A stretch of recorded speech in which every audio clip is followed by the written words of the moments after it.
Live from Radio Row, SportsGrid's coverage of Super Bowl 59 continues. Joe Lisi alongside former LSU Tiger and NFL linebacker, Super Bowl champion as well, Kevin Minner. Kevin, how are you today? I'm good.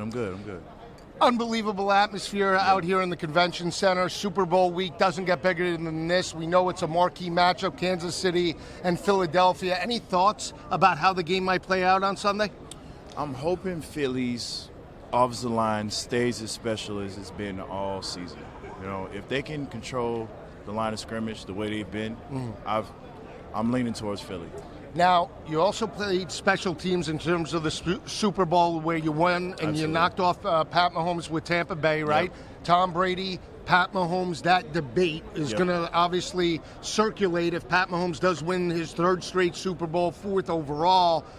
Your thoughts about who the best quarterback is, and should Mahomes be in the conversation with Brady? Pat is up there. You know, I've seen him evolve. When we played him initially, and back in Tampa a few years back when I won the Super Bowl, obviously, he wasn't this calculated. You know, when we played him, he got there off a backyard ball. You know, nowadays, I mean, he's going through progressions. He's making checks. He's a very impressive quarterback. Is he up there with Tom? I wouldn't put him there yet, but he's close. Now, what's interesting, being a Bayou Bengal, right? Devin White had a fantastic game against Kansas City, right? Yep. And obviously, we talk about defensive performances. I could have argued that he should have won the MVP of the game. What do you feel it would take for a defensive player to potentially hoist the hardware on Sunday? You have to play the best ball you've ever played. The man is good now. I mean, he understands your weaknesses, and he's exploiting them. He's kind of got that killer instinct like Tom. And, you know, you just remember what you did in training camp. Remember what you did in installs. Right. You know, play your game. Don't get out of sorts. And, you know, just play assignment ball, and the rest will play itself out. So. Linebacker, you played in the SEC, right? You know what it's like to come up in terms of run support, lay somebody out. Saquon Barkley is one tough cat, though, to tackle. What is it in terms of his game that you see just that makes him potentially one of the best ever? His explosiveness, his elusiveness, his balance. You know, it takes team tackling to bring him down. And, you know, to him to be coupled with this line, I mean, it's a match made in heaven for a running game. And, hopefully he can get it going this week. If you can't already tell, I'm pulling for Philly. I need him to win. I want him to win. I really have no dog in the fight, but I just want to see them play the ball that they've been playing all year. So you beat them once, right? Yes. You beat them. Is there any smack talk from Kelsey? I need to know. Like, obviously, there's smack talk. We know that. Yeah. But like, do they jab a little bit more than most? Not more than most. Okay. He'll talk some, and obviously, when Pat gets riled up, he'll talk a little bit too. But they stayed fairly quiet when we played them. So right. The ref situation, that's another thing or topic that's surrounding the game that a lot of fans feel. And granted that they've won games in terms of controversial calls. You could see last time, a couple of years ago, the hold or potential hold on Juju, that really allowed them to just run out the clock. Do you see that as well, or do you just see that they're a dominant team winning ball games any way they can? They're a good team, man. My coach, some of my coaches used to always say is, if you let the refs control the game, I mean, the result is the result, right?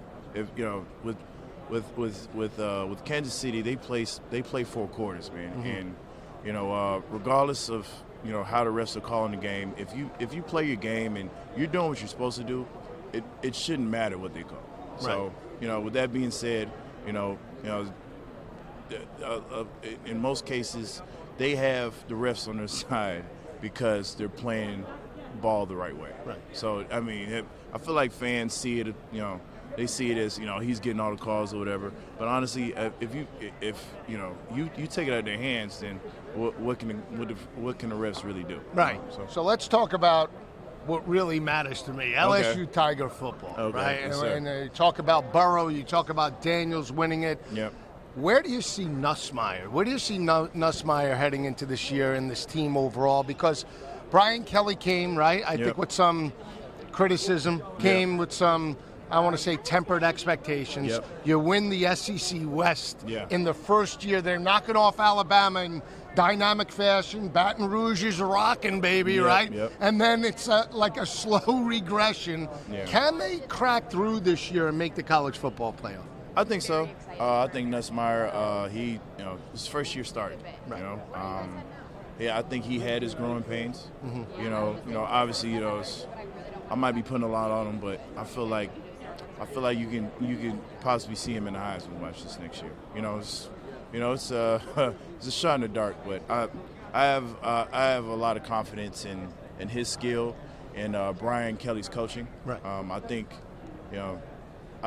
regardless of what people think, I do think he's a very well-rounded, good coach. He keeps guys focused. He's a program builder, and it might be me being optimistic, but I see the Tigers, making a resurgence this next year. It's a family and a fraternity, right? Absolutely. So when we talk about the Big Four, the Big Four, right? Yep. You got Jamar Chase. Yep. You got Justin Jefferson, JJ, right? Those are the two veterans. Yep. And then you got the two young guns, right? Yep. Malik Neighbors and Brian Thomas. Yep. Talk to me about that. I mean, that fraternity of just LSU wide receivers, right, goes in the lineage. It started, you could say, when, Zach Mettenberger was there with OBJ and Jarvis Landry. Yep. You could make the argument there was some great Wendell Davis back in the day. Maybe didn't get enough touches. But where do you see those four evolving? Could they be, and we already know Chase and Jefferson are on Hall of Fame caliber right now, right? And that trajectory. Can you see the two young guns catching up to them? Yes. I just need the quarterback situation to be figured out in both those teams, whether it be Jacksonville or in New York Giants. I think Trevor is a good quarterback, right? But I need him. I need the situation to get better as far as with this new coach coming in, and which I kind of like. He was at Tampa last year. Hopefully that situation take care of itself and. We can get Brian the ball. He actually had a great rookie year, but it's about a body of work, right? So, and Malik, I'm not sure who they drafted. I'm not sure what they're going to go with. Hopefully they get one of these two boys, Cam Ward or Shador. But, it sucks. That's the one thing about receiver, right? You're only as good as your quarterback. Absolutely. Great insight from Kevin Minner. We'll be right back.